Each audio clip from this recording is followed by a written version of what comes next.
Hi everyone, thanks for joining us for another week on the Croft. Autumn is definitely here now, and as you can see, the leaves are turning colour and the nights are drawing in. As the weather outside becomes cold and drizzly, we turn our attention to problems inside the house. Our cottage dates back to 1890, and while we love all the character that comes with a historic home, it does come with its challenges too, one of which is damp. We've got 3 bedrooms in our cottage, and this is the smallest one of those. This is the coldest room in our house as it doesn't get any direct sunlight in the winter and it's on an outside corner, so that doesn't help with the damp. Recently we discovered we had quite a bad damp problem in this corner here. This bed had been hiding the problem, but when we moved it we realised how bad it was.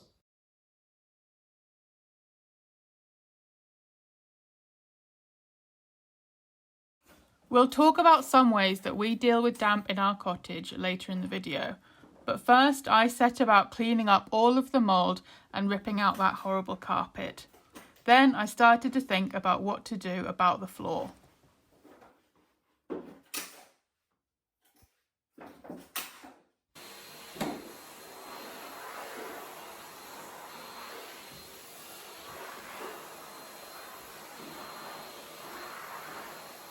This part of the house is actually an extension from the 70s, so I wasn't expecting to find any beautiful Victorian hardwood flooring when I ripped up the carpets in here.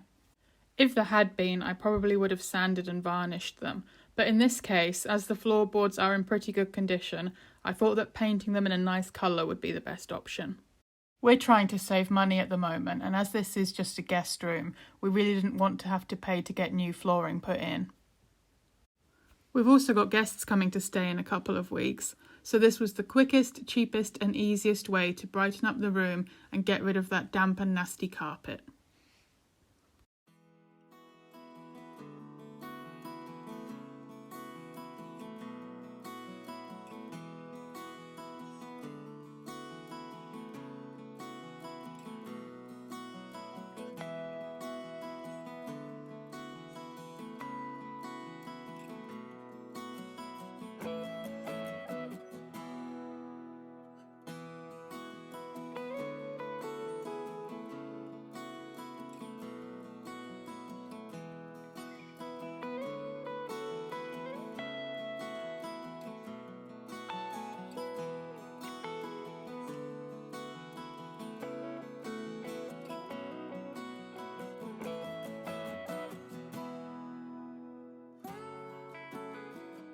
I bought little green paints for this job. They're definitely not the cheapest option when it comes to paint, but I do think that it's worth it to use a good quality paint. I used their all-surface primer and then 2 coats of their intelligent floor paint in celestial blue. I'd probably buy little green paint again. I found it really easy to work with and it was water-based, so there was no strong odour, which is good. I definitely got good coverage from 2 coats, and so far I'm really happy with the finish.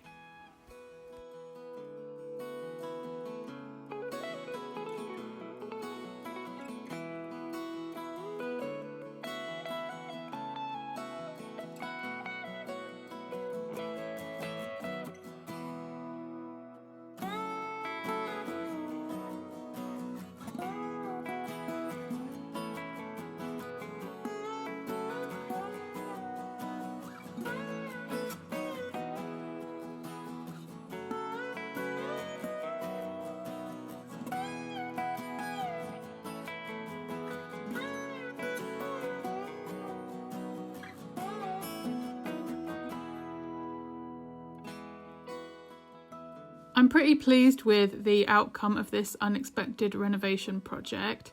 I think the room looks a lot fresher and brighter now, and the improved airflow should help with the damp. I wanted to get a wool rug to make the room a bit cozier, so I was really happy when I found this one online for half price. Overall, we spent about £250 on this project, which I think is pretty good going, and I'm happy with the outcome. Let me know what you think below, and do let me know if you'd have done anything differently. We live in an old stone cottage in a rainy climate, so damp and mould are always going to be challenges that we face here. There's a few different ways that we deal with the damp, and the first of these is the most obvious: heat. Some common money-saving advice to deal with the rising costs of energy is to heat the person and not the home. Unfortunately, in a property like ours, that just isn't a good option. As you probably know, when temperature goes down, humidity goes up, and this can lead to damp and mould growth, so it's important that we keep our home warm through the winter. We have an oil-fired boiler and central heating system and an oil stove in our living room. We get these serviced every year around this time to make sure that they're in good shape for the winter. It's starting to get chilly, so we'll turn the heating on soon. Ours is set on a timer to come on 3 times over the day. This stops the house ever getting too cold. We'll turn the oil stove on around Christmas. It's lovely and warm, but it's expensive to run, so we don't use it all the time. It's important to have as a backup though, because it runs without electricity. We usually have a power cut whenever there's a big winter storm. We don't have a tumble dryer, and drying clothes inside can be a source of damp. I try and line dry wherever possible, but with our unpredictable West Coast weather, it's not always a good idea. We're lucky enough to have a conservatory.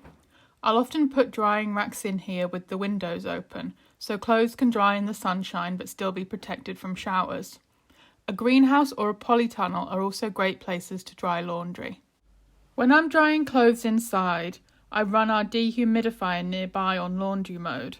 This helps the clothes dry quicker and stops them getting that musty smell, and it also stops too much moisture building up inside the house. This dehumidifier has been a game changer for us. We finally decided to invest in a decent one when we realised how bad the damp was in the spare bedroom. When we first moved here, we just had one of these small cheap ones, but they just don't cut it in a property like ours. We bought the Miko Arete 20 litre model for about £230, and so far we're really happy with it. We put ours in the hallway outside where the spare bedroom, kitchen and bathroom doors are, and at first it was consistently removing 20 litres of water every day.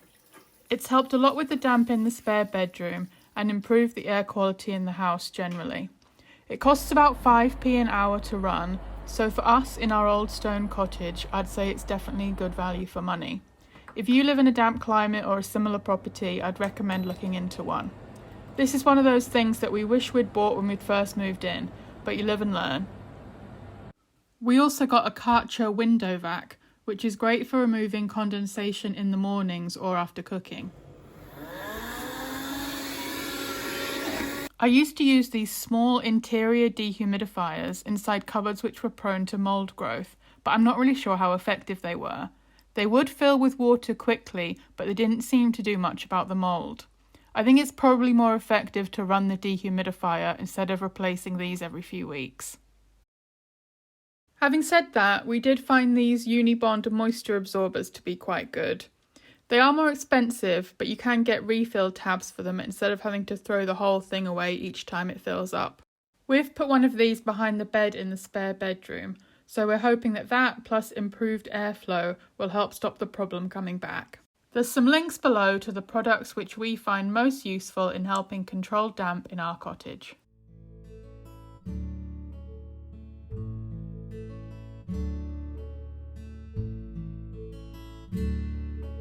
There was also plenty going on in the garden this week. I started planting out some of my garlic. I kept about 4 bulbs from this year's harvest to use as seed, but I also wanted to try some new varieties. This one just arrived and it's called Cork White. I'll wait till spring before I do any more weeding or tidying in the vegetable garden now. This is because I like to have as many plants in the ground as possible over winter. They provide food for the soil life, and having roots in the ground also helps to protect the soil structure.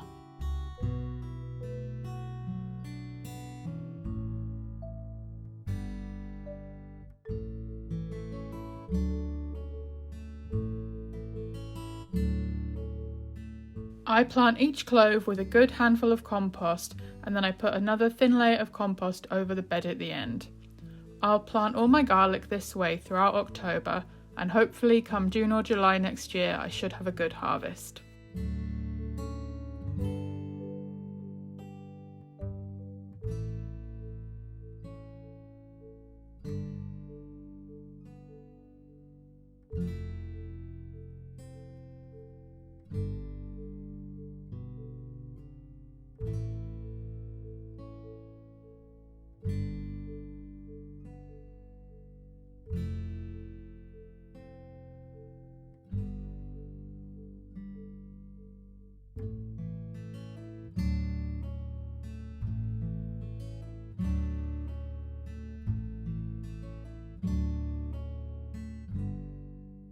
This is an exciting week in the garden as the first of the winter vegetables are starting to come ready for harvest.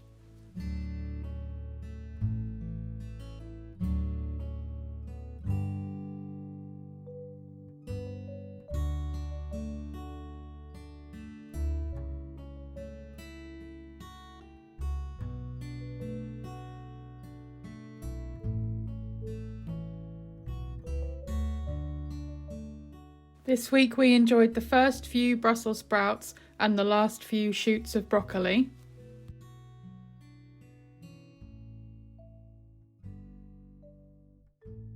There's plenty of herbs, leafy greens and lettuce to be found, while in the ground we've got lots of carrots, parsnips and beetroot.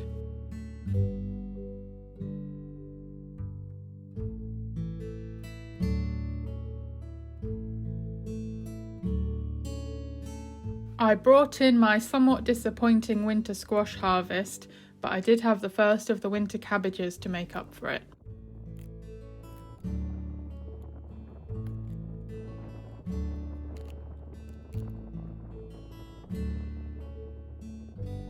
It looks small, but It looks a cheeky little thing.